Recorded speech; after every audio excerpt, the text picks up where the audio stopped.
Chapter 9. Dead Clam and Carry On.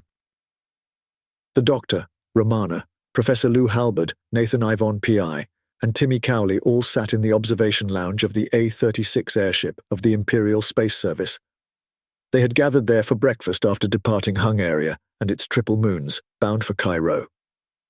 "I must say," the Doctor piped up, "and I'm hardly given to bestowing unearned praise, but I'm most impressed with your diplomatic prowess, Lou, to have persuaded the good captain to allow us back on board." The Doctor had returned to the TARDIS with Romana once they had arrived back from Visegrad Castle, Dr. Nugati's ancestral home. Safely in their time machine, the Doctor had either repaired his torn and bloodied suit and shirt, or somehow replaced them. Romana could not say which, as she had not paid close enough attention.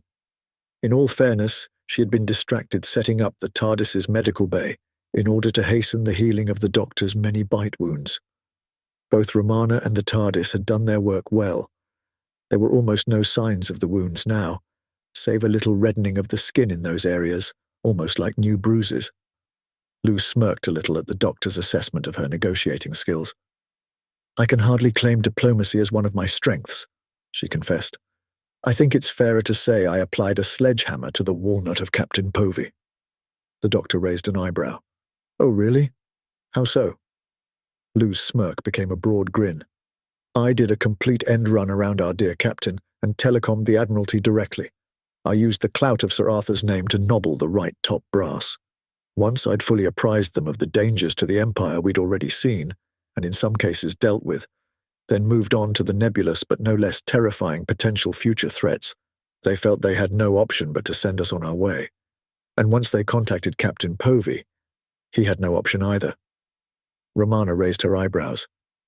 "I can't imagine that left him in a particularly good mood," she observed. Lou nodded vigorously. "I'd say he hates our guts."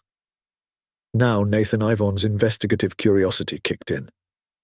"So, what did you find on Hung Area, Doctor? You look like you've been through the mill a bit. Did you fall down some stairs?" The Doctor gave a secret smile. "Let's just say we engaged in some traditional Hungarian folk dancing, which proved a trifle more vigorous than expected." "But what about Nugati?" Nathan pressed. Here the Doctor sighed. "Ah, well, it seems your fiery Phoenix friend failed to stop the mischievous medic. We found evidence of him using another sarcophagus, identical to the one in the Albion Imperial Museum. Moreover, from the burn marks we found, it is likely he used it in the same way the thief did in escaping the museum with the scarab amulet, although presumably sans the disastrous effects we saw both on the mummy and poor Lou's right arm." Lou winced involuntarily at this mention of her weakened limb. Nathan had been feeling around inside his trench coat. The Doctor guessed for what, the brass Nepalian phoenix bell. "While I appreciate your concern for your avian friend," the Doctor began, waggling a warning finger, "I really don't think you should try calling for it here and now. Granted, the ship may be filled with helium bags rather than hydrogen, but we are still in deep space and I would so hate for us to run out of oxygen." Nathan withdrew his hand from inside his coat and nodded sheepishly. "No, I'm afraid our little excursion into the depths of Hung Area was largely fruitless. We can only hope to arrive on Cairo with time enough to prevent, well, whatever it is exactly that Nugati is hoping to achieve. I somehow doubt it is anything particularly warm and fuzzy." Nathan looked uncomfortable, which everybody put down to concerns over the fate of the Phoenix. With everyone now aware of everyone else's business, they returned their attention to breakfast. Unfortunately, it seemed peace and quiet were not on the menu. A loud and raucous klaxon blared out twice from the tannoy system. The museum party all exchanged questioning looks, but clearly no one was any the wiser as to the cause of this alarm. Even looking out of the windows gave no clues.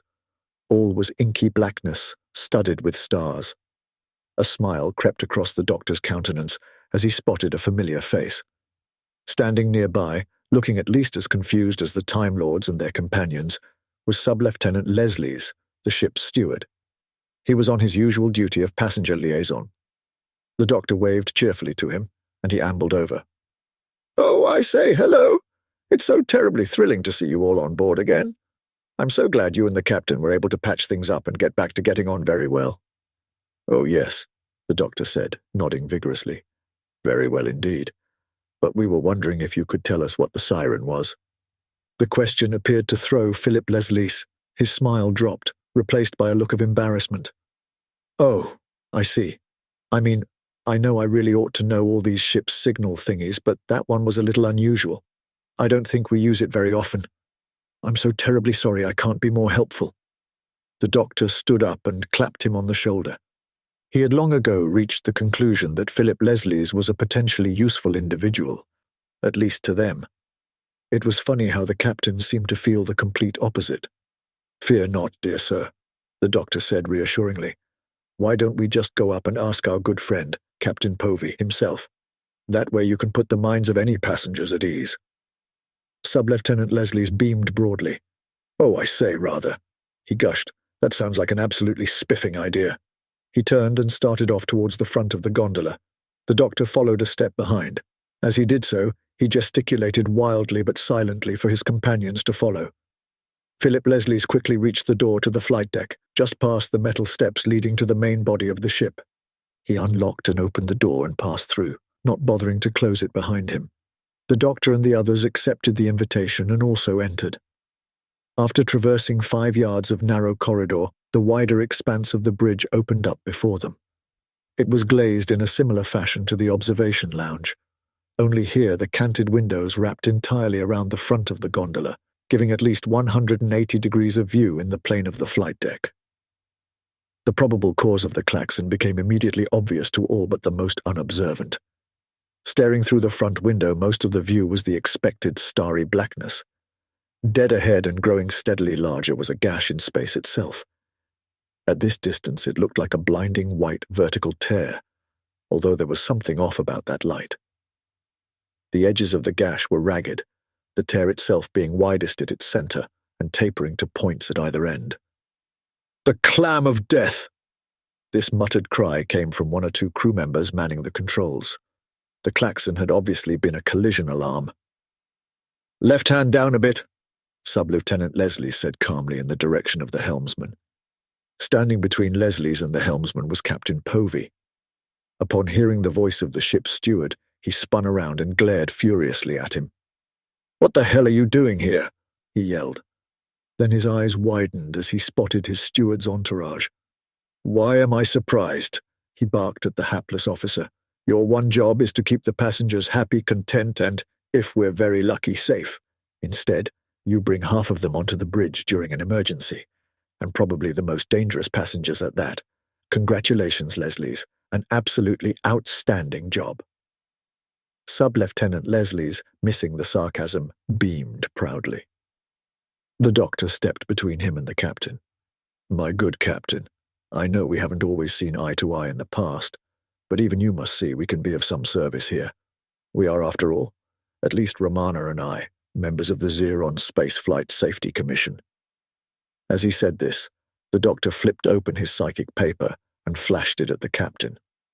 Once more the helmsman muttered, "The clam of death," under his breath. "Steady as she goes," Sub-Lieutenant Leslies told him in a calm and reassuring tone. The captain's attention snapped away from the doctor and back to his steward. "No, Sub-Lieutenant, not steady as she goes. That's precisely what we don't want." Now, Captain," the doctor said, patting the air in front of him. "I can see this is a dangerous situation. I think Romana and I have seen something like this before. But you seem quite familiar with this clam of death, so perhaps you could enlighten us as to the full extent of the peril?" The captain's frown returned to the doctor, but it seemed he was considering the merit of his words. "Yes, we are familiar with these things," Captain Povey began. Although I understood from conversations with alien astronauts they were a phenomenon unheard of outside Terra Cognita. I suppose they could best be described as spatial anomalies. Certainly we have limited knowledge of the physics behind them. What we do know is that they tend to draw in any ships whose courses pass through them, to be lost forever.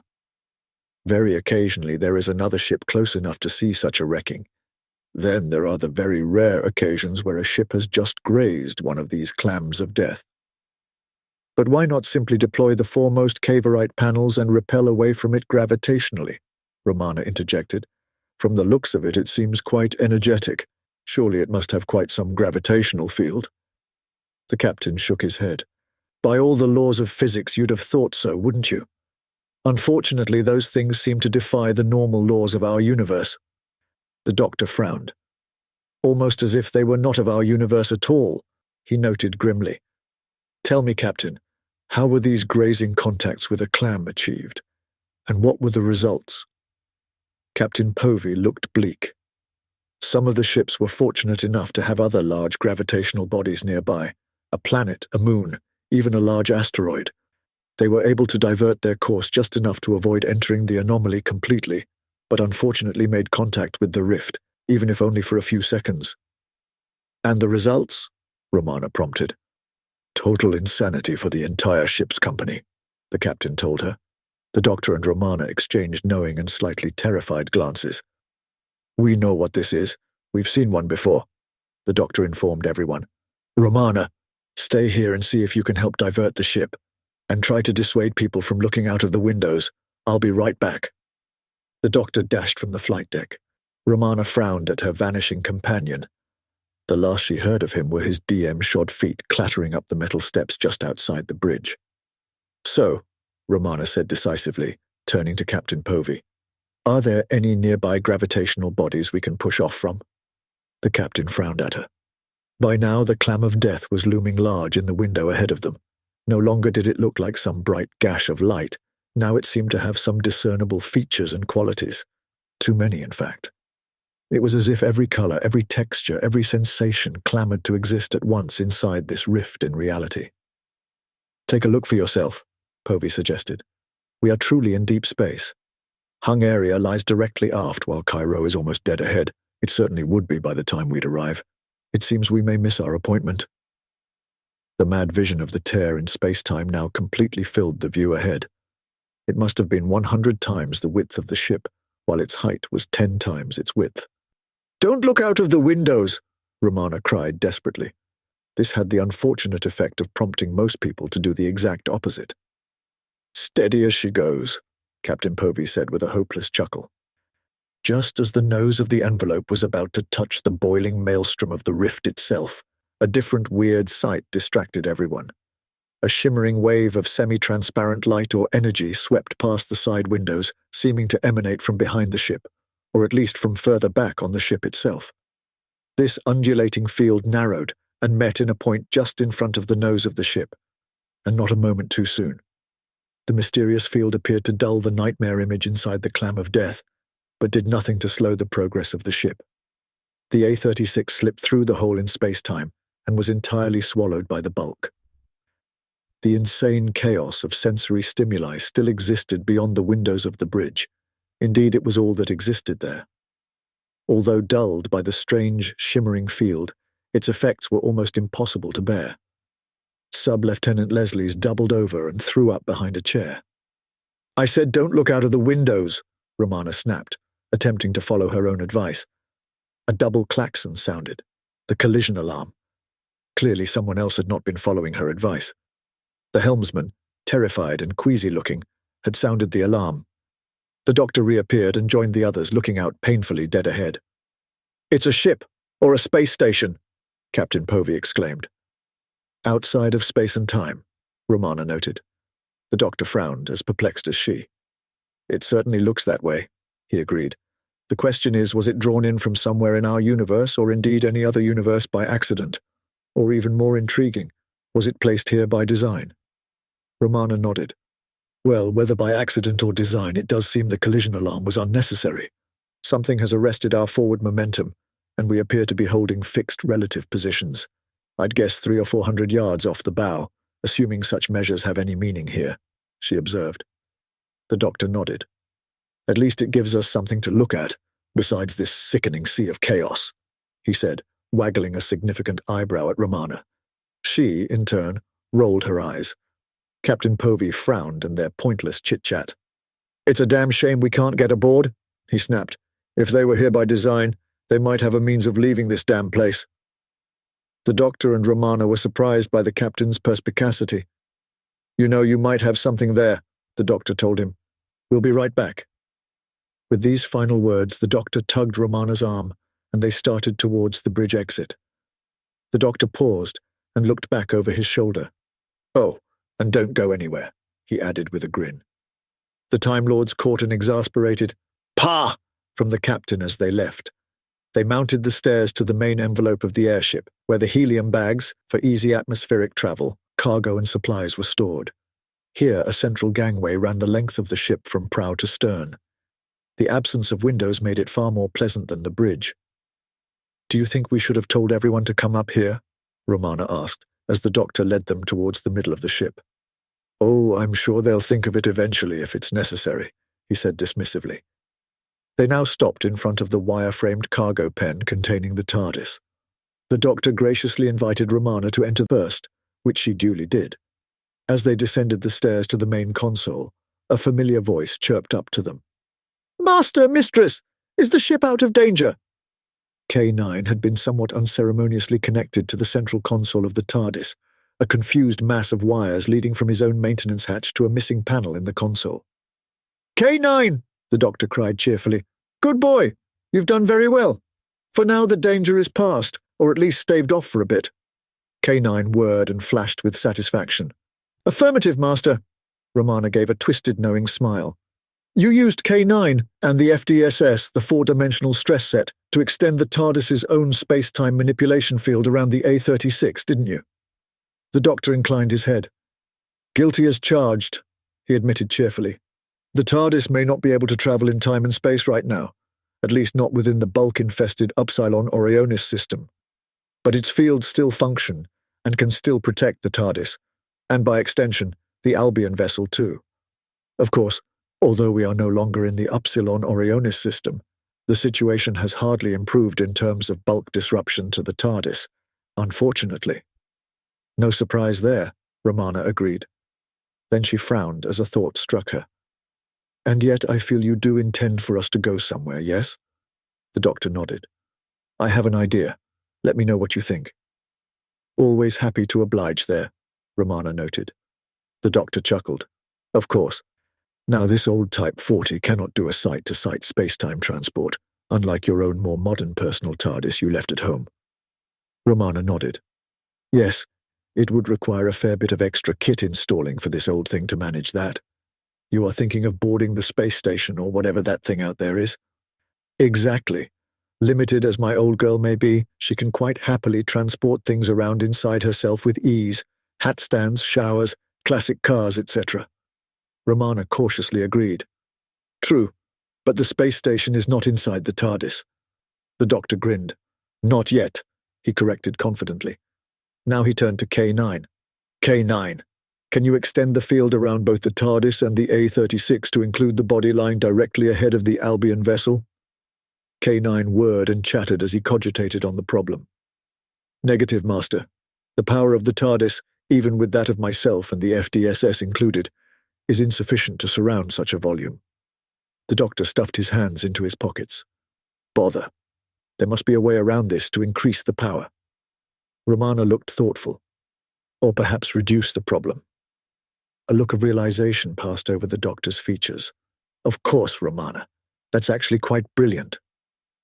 Romana did her best impression of the doctor, trying to be modest. Ah, well, you know, I have my moments. The doctor grinned, shaking his head. K9, can you extend the field but only in the forward direction without increasing the width or even the length to the rear? Perhaps only enough to intersect with part of the space station ahead? K9 whirred again. Affirmative, Master. This task lies within the power limitations. The doctor nodded and flashed Romana an appreciative smile. Excellent, K9. Then do so at once. K9 began more noisy, flashy thinking. The central column of the TARDIS had been slowly rising and falling since the Time Lords had entered, unusual when not in flight, but an indication of the effort required to maintain their protective filter. Now the rate of rise and fall increased, as did the pitch of the engine notes.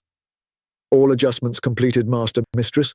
Field corridor now intersecting a small portion of the interior of the unknown object, K9 reported briskly. So, shall we take a trip to see who or what is inside that station? The doctor asked Romana. Romana raised an eyebrow. And what if it's just a vacuum, or poison gas, or a piranha tank? Then it will be a very short trip, the doctor responded with a wink. Romana rolled her eyes. Helpful as always. But also, how will we get back from the space station if we need to? I assume K9 can bring us back? Affirmative, mistress, K9 piped up. As long as you tell me to. Romana frowned at the doctor. Any ideas how you might achieve that? The doctor pondered the problem. Finally, he withdrew his sonic screwdriver and made an adjustment to it. He then chirped it once in the direction of the robot dog. K9, if I chirp like that within the confines of the protective field, will you be able to detect it? He asked his metal companion. Affirmative, affirmative, affirmative, K9 gabbled excitedly. As long as you are somewhere within the field, I shall detect the vibrations. That's settled then. If you detect 3 chirps in succession like that, transport us back here immediately. Master, K9 confirmed. The doctor gave a funny little smile. Then, K9, 2 to beam down. Romana narrowed her eyes at the doctor as together they began to fade in and out of existence. The doctor and Romana stood in the center of perhaps the most implausible thing you could find adrift inside the 11-dimensional bulk of all existence. It looked like a tatty down-at-heel square somewhere in London. There was even an utterly convincing grey sky overhead. The few vehicles they could see from where they were standing suggested it belonged in a period from the last decade of the 20th century to the earliest ones of the 21st, as well as a large Victorian railway bridge, in keeping with the residential architecture of most of the square. There was a pub and a church. From the church tower came a peal of bells in C major, rising 1 note at a time until it reached A, before dropping back to a final F note. This pattern was repeated ad nauseum. Attached to a railing which enclosed the center of the square was a street sign. It read in raised letters, Albert Square. The 2 Time Lords looked around them, Romana puzzled, the doctor increasingly disturbed. Finally, the doctor's disquiet found voice. This just isn't right, Romana, he said in exasperation. None of this is real. We're on an artificial station embedded in the multidimensional bulk, Romana said wearily. Of course it isn't real. The doctor shook his head impatiently. That's not what I mean. I know this place and time very well indeed. I know the area around here and I know the people. Someone has gone to a great deal of trouble to get the setting exactly right. You can actually smell the faint odor of stale rats' droppings rising from the air bricks in the wall here. It's spot on, picture perfect. Romana frowned. Then what's the problem?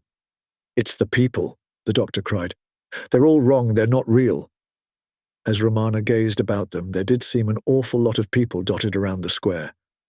Many seemed to be in pairs, but Romana still could not identify the problem. It all looks like perfectly normal human activity to me. I won't count this against you, by the way. We still haven't actually seen a human in the Upsilon Orionis system, since we're not actually in that system right now. The doctor looked both flustered and annoyed. Well, thank you. But it was not the mere presence of humans which caused me concern. It was their unnatural distribution. What on earth do you mean? Romana was serious but could not resist the slight dig. There are too many different people and pairings here. Too many different origins and preferences. It just flies in the face of probability and statistics. It is not representative of London. Go on, Romana said, becoming curious. The doctor threw up his hands impatiently, then pointed to a nearby couple. Okay, those 2, for example. To judge from the dress of the man on the right, I would say he is of Ghanaian origin. The man on the left seems to be Hong Kong Chinese. From the way they are holding hands, they appear to be a couple. Romana waggled her head. I bow to your superior knowledge of humans, but I dare say you're correct. But what's wrong with that? The doctor's eyes flared in frustration. Nothing. There's nothing wrong with that, per se, but look over there. Romana followed his extended finger. The two nuns kissing? No, he said impatiently. Behind them. There. Oh yes, Romana said with some surprise. Another Ghanaian Hong Kong same-sex couple. What are the chances of that? The doctor raised his hands over his head. Exactly my point. The chances are very low indeed. But the same thing can be said of the entire distribution of these inhabitants of Albert Square. Almost no two couples are alike, except where numbers seem to dictate there needs to be two examples of each pairing, or more than a pairing, or solitary soul. My point is this population is not representative of any part of London, East End or otherwise, that I have ever seen. Romana tutted at the doctor. Oh, come now, doctor. London is very diverse. Anyone and everyone comes to cities like this. The doctor wagged his finger at Romana. Yes, London is multicultural and extremely diverse, and yet birds of a feather still tend to flock together. Let me give you an example. Near this very square, at least the real one, is a famous street called Brick Lane. If you walk up its southern end near Aldgate East, you'll find a higher proportion of the people there are of Bangladeshi or Pakistani origin or ancestry, at least in this era.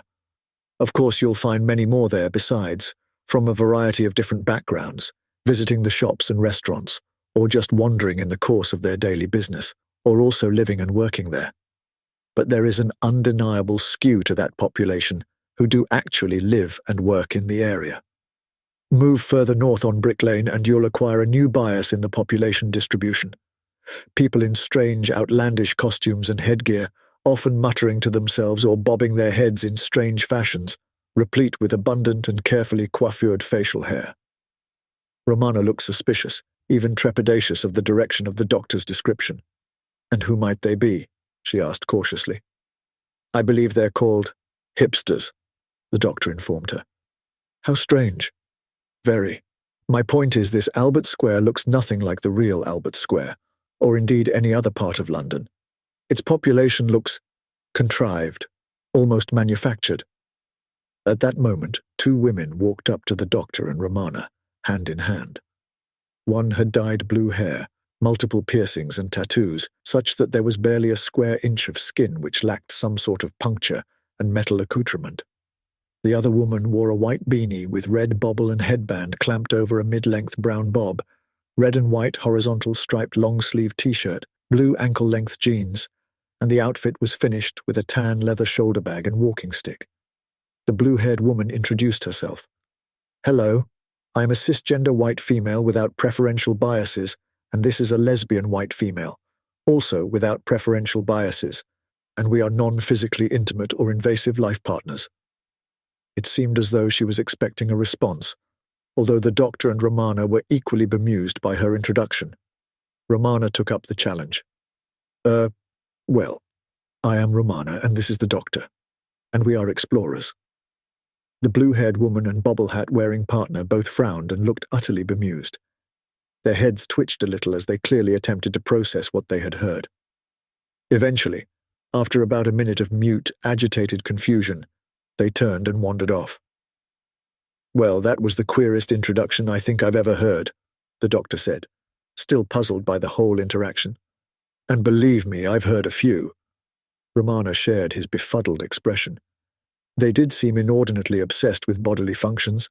It was almost as if they were defined by them. Looking at the pairings around us, the doctor said, doing just that. It seems they may not be the only ones. I have a suspicion. As he said this, he pulled out the sonic screwdriver. He activated the scanning function. Nearby, an imam was nibbling the ear of a rabbi. As soon as the scan began, they both began to wobble, body, clothes, everything. The doctor stopped the scan and they instantly stabilized and returned to their previous behavior. As I thought, the doctor proclaimed, they are not human at all. They are programmable matter, or gangers. I would say they've not even had genuine human personalities uploaded to them.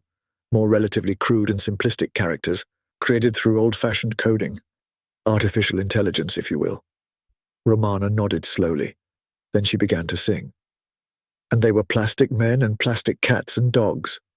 The doctor looked at her in surprise. I had no idea you were so knowledgeable about earth music. Romana gave him a cheeky smile. You're not the only person ever to set foot on the planet, you know. You certainly dragged me there enough times. Fair enough, the doctor conceded. Anyway, programmable matter would explain quite a lot, I suppose. Although why create such bizarre, non-lifelike artificial personalities? Why are they here? Not a single real person amongst them? The doctor smiled and tapped Romana on the shoulder, pointing. Oh, I think there might be one, he said archly. Just beyond the necking nuns, leaning casually against the wall under the railway bridge, was an archetypal Catholic priest, black suit, shoes and socks, white shirt, and of course dog collar. He also had white hair, prematurely to judge from his face, which seemed to be of a man in his mid-40s to early 50s. His eyebrows were thick and of a deep brown. He was smoking a cigarette and regarding all around him with a relaxed air, as if simply enjoying the sights. Him? Romana asked. He doesn't look all that unusual or special. The doctor chuckled. Well, in a way, that's kind of my point. But more importantly, can't you smell him? Romana frowned. Then her eyes widened in shock. The shock quickly shifted to utter outrage. She began to march across the square, forcing the doctor to trot a couple of steps to catch up. As they reached the priest, the doctor began saying, Now, Romana. Before he could finish, Romana had landed a well-placed right hook to the man's jaw, sending him sprawling to the floor. Monster! She yelled down at the dazed priest. Romana! The doctor shouted disapprovingly as he reached down to offer the man a hand up. Not every Time Lord in the bulk is an inexplicably gender-swapped Rani. He then looked around for a second. Although that might be somewhat in keeping with the surroundings, he conceded. Romana looked angry and confused as the doctor helped the priest to his feet. But, he is a Time Lord? I know he is. I sensed it. I went through a phase of hitting villains myself once, the doctor said sympathetically. In this very body, in fact. Or the identical previous one. You know what I mean. We all make mistakes. Then who is this? Romana, allow me to introduce the Time Meddler. Delighted to meet you, to be sure, the Time Meddler said in a rough approximation to an Irish brogue, extending a hand. Romana took it uncertainly and shook it. The Time Meddler? Romana echoed. I've never heard the name before. Who is he? And what is he, a Time Lord, doing here inside the bulk? I am a devotee of Earth history, the Time Meddler replied, and I'm just conducting a harmless little simulation here, just trying to make the perfect society. The doctor chuckled. Yes, well, I won't deny the Time Meddler might have had some very good intentions, at least on some level. But you know the path they tend to pave. Please explain, Romana requested. Well, the first time we met was a very long time ago, another age, and I was a much, much younger Time Lord. I prevented him from blowing up the fleet of Harold Hardrada, and thereby changing the entire history of the world. Improving the entire history of the world, the Time Meddler corrected. The doctor frowned at him. Had I not prevented this, with the aid of my companions, not only would history have been radically altered, time itself possibly irreparably damaged. He would have killed hundreds, if not thousands, of people in his attack.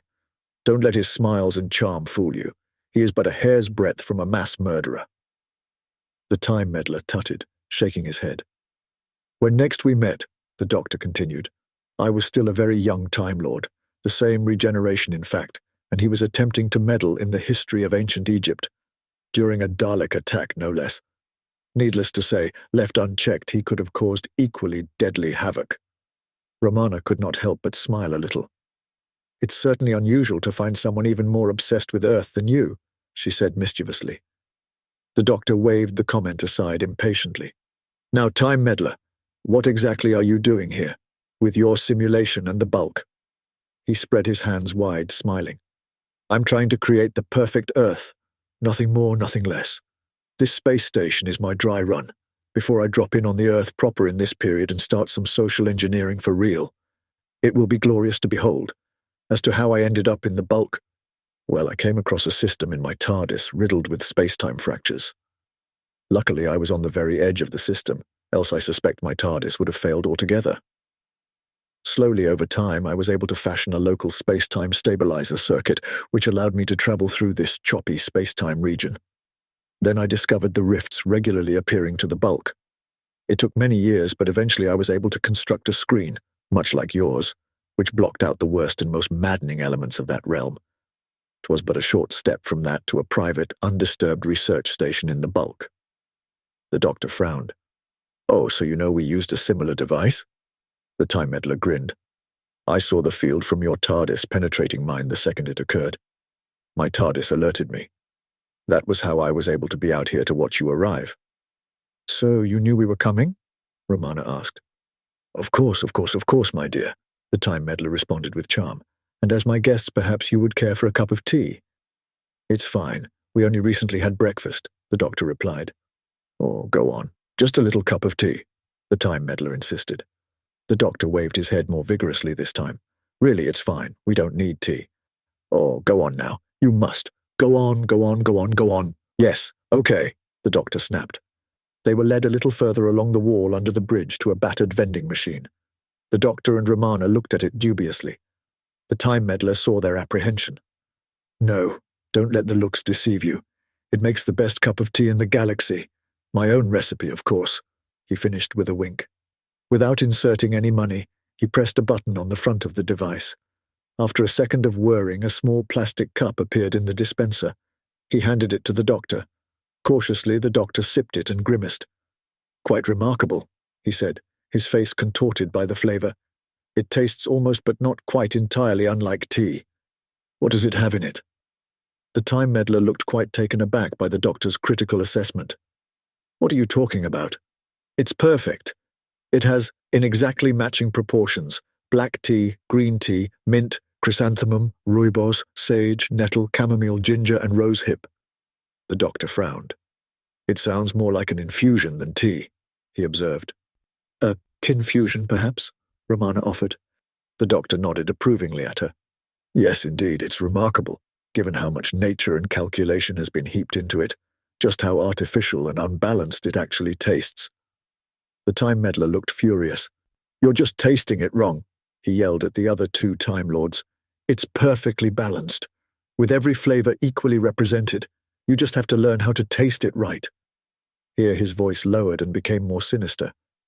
And learn you shall, because it's all you'll have to drink as you remain here as my guests. My TARDIS is blocking all outgoing signals from this station. There'll be no calling for help for you two. My TARDIS can push itself, and the station, in and out of the bulk at will, using my space-time stabilization circuit. But I'm guessing you and your ship cannot. Even if you somehow get back to it, you're going to be my guests for quite some time to come. With that, he spun on his heels and marched off into the crowded Albert Square. Romana turned to the doctor. He is quite mad, isn't he? She said. The doctor nodded. Not my cup of tea, no. He is, as the Cockneys might say, balmy. Not that I've seen any Cockneys so far in this Albert Square. Oh, I'm sure there must be one. Everyone has a place here, Romana said, teasing. Even us, it seems, the doctor responded. He withdrew the sonic screwdriver and chirped it 3 times. Nothing happened. He wasn't lying about blocking signals, he said glumly. We have to find his TARDIS. Switch off the jamming, Romana said determinedly. And steal the space-time stabilization circuit, the doctor added with a wink. Romana nodded. And kill 2 birds with 1 stone, help us and the A-36 escape, and possibly prevent whatever he has planned for the Earth. So, where to begin? You found his TARDIS before, I assume? Any ideas? Well, the first time he had either set his chameleon circuit to a church altar, or his TARDIS was actually inside an altar. I suppose we could try the church, the doctor suggested. Together they walked towards it. By now the bells had stopped chiming. As they approached, they heard quite different sounds. It was as if at least a dozen different songs were being sung or played simultaneously, each with equal intensity. It was utterly impossible to make sense of any individual within the mix, a mix which was itself the complete antithesis of melody. On second thoughts, let's not go to this church, the doctor said as he led Romana away. It is a silly place. Staring once more at the center of Albert Square, they cast about for further inspiration. Wherever he has it hidden, it is likely to have a door or door-like panel for an entrance, the doctor mused, although not necessarily, I suppose, and we're somewhat spoilt for choice when it comes to doors. Romana nodded thoughtfully. but her attention had been caught by something else. "Doctor, do you remember when you lectured me on postboxes, back when we first arrived on Albia?" The doctor sighed. "I'm sorry I compounded my error in bringing us here with additional tedium," he said wearily. Romana shook her head. No, that's not why I mentioned it. The postbox over there, the one with VR engraved on it. Does it look right to you?" The doctor gave it a cursory examination. "Victoria Regina," he said matter-of-factly. "Right age, right position, exactly as it should be if we were in the real Albert Square." Romana nodded. "Okay, but shouldn't there be somewhere to put the letters through?" she asked, frowning. The doctor examined it again, squinting. "Why, yes, of course there should," he said, increasingly puzzled. "Someone has put a plate over it. That usually happens when a postbox is out of commission for some reason." They walked over to give it a closer look. There was indeed a tatty, out-of-order sticker plastered on the front panel. "Out of order until July 2040. There's no way this would be out of commission for that length of time," the doctor cried. He once more extracted his sonic screwdriver, and this time aimed it at the lock on the postbox's access hatch. There was a click, and the door swung open a tiny portion. Opening it fully, the doctor and Romana gasped at what they saw. "Quick, inside!" the doctor ordered, "before the time meddler sees us." Romana's brow furrowed. "It's a bit small, isn't it?" "Big enough if we go in one at a time," the doctor reassured her. "After you," he then added. On hands and knees, first Romana, then the doctor clambered through the hatch, the doctor pulling it shut behind them to hide their crime. The inside of the door was of a normal height for a TARDIS, that is.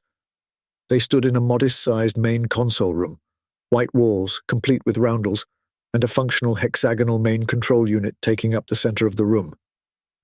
"And there was I thinking you were the traditionalist," Romana remarked with a mischievous grin. "Very old school. He hasn't even switched it from the default interior." The doctor cocked his head at her. "Not just old school," he corrected. "It's a Type 4. Romana's mouth fell open. A Type 4. What on Gallifrey is he doing with a museum piece like that? Where would he even find one? And why would he want to use it in the first place? The doctor chuckled. Because it's contemporaneous with him. He is from a much earlier epoch in Gallifreyan history than you or I.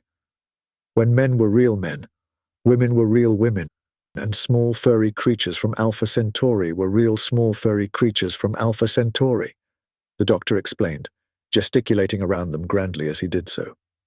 Romana nodded. I had heard something about our past to that effect. Explains his oddly cavalier attitude to the preservation of historical accuracy. I suppose it might also explain why his TARDIS is not secured with a TARDIS key, she added. The doctor grinned back. Yes, it was a simpler age, a more trusting age, and clearly he also never learns. And yes, bumping into our ancient history is just one of the perils of being a Time Lord. Just look at the number of times Rassilon's cropped up. Romana nodded. Fascinating as all this is, we really should get to work finding what we came for and turning off his signal blocker. The doctor agreed, and together they set to work. Romana and the doctor stood outside the postbox once more. The access door was still open, and the doctor had hold of a pair of long, coiling wires attached to a button. Doctor, what on earth have you got there? Romana asked impatiently.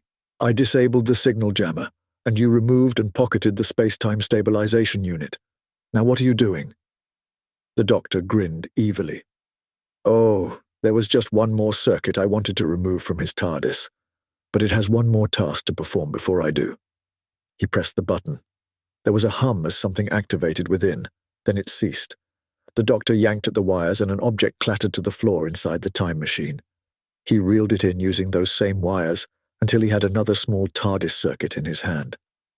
Romana looked through the still open postbox door and giggled. Then the doctor closed it. Quick, Romana. Let's retrace our steps to where we first arrived. I think it's time we left this weird simulation to the tender ministrations of the Time Meddler before he throws any more spanners into our works. They walked back through Albert Square to the spot where they had first materialized. As they arrived, they heard a familiar voice hailing them. Hey there. Where have you been? I've been looking for you everywhere. I've so much more of this perfect world to show you. You will learn to appreciate it, the Time Meddler said with a wink. The doctor gave him a secret smile. "Oh, to be sure, it would be a sight to behold. Unfortunately, we have to go on." With these final words, the doctor pulled out his sonic screwdriver and gave 3 swift chirps. Almost immediately, the sounds of dematerialization could be heard, and the doctor and Romana began to fade in and out. The time meddler's eyes widened in horror as he realized where they must have been. If he had any final words for them, they were gone before he ever had the chance to utter them. Now, back in their own main console room, Romana and the doctor instantly busied themselves installing the space-time stabilization circuit, while K9 did his best to get out of the way. "I think I can return us to the Upsilon Orionis system through the space-time rift, but also maintain our previous direction and momentum, since they were attributes of our universe which we owned before entering the bulk." Romana inclined her head and opened one hand, inviting him to proceed. To anyone watching the Clam of Death from inside the Upsilon Orionis star system, the sight would have seemed oddly unremarkable. As the A-36 airship entered the rift from one side, it exited from the other at exactly the same moment. From this universe's point of view, the spaceship had spent no time at all anywhere else, and had passed straight through the rift from one side to the other.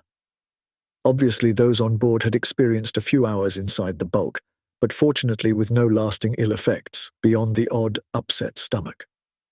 As the doctor and Romana watched the space-time rift recede on the TARDIS's scanners, the doctor leaned towards his companion. "You realize with the space-time stabilization circuit we don't actually have to stay here anymore. We could go anywhere you like," he suggested. Romana shook her head and slapped him lightly on the shoulder with the back of her hand. However, she could not entirely suppress a smile.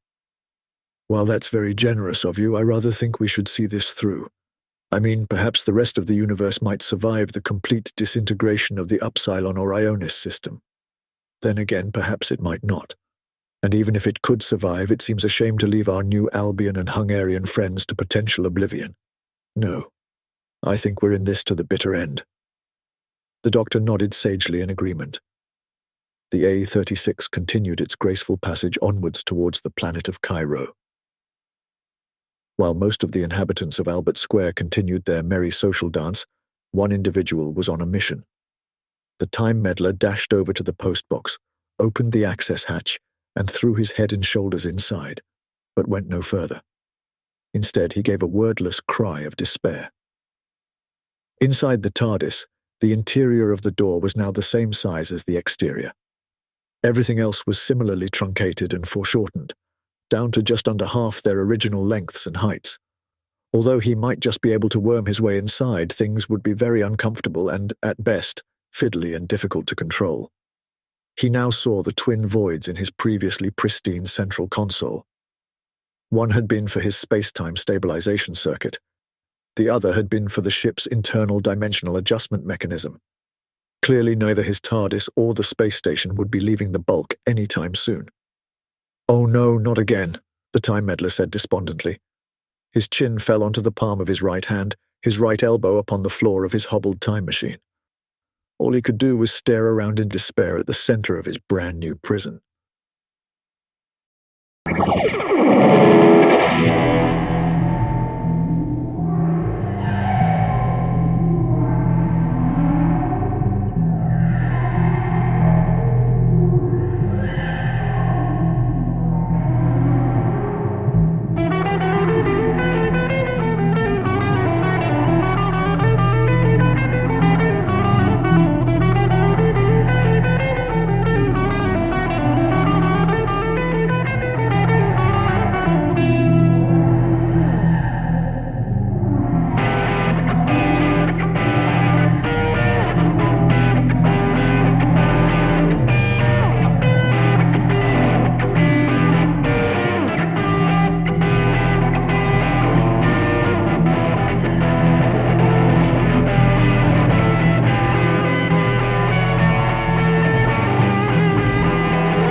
Masters, mistresses, the Doctor requires materials in order to maintain the TARDIS and ensure continued functionality. He similarly requires carbon-based comestibles to sustain his own biological functions and existence.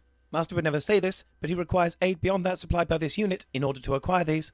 To aid the Doctor in his various tasks and creations, this can be most effectively achieved via Patreon or Substack subscriptions, or through donations directly to PayPal. Or if you desire physical goods in return for your contributions, written accounts of my travels with the Doctor are also available on Amazon. Links are in the description below. Thank you, Masters, mistresses.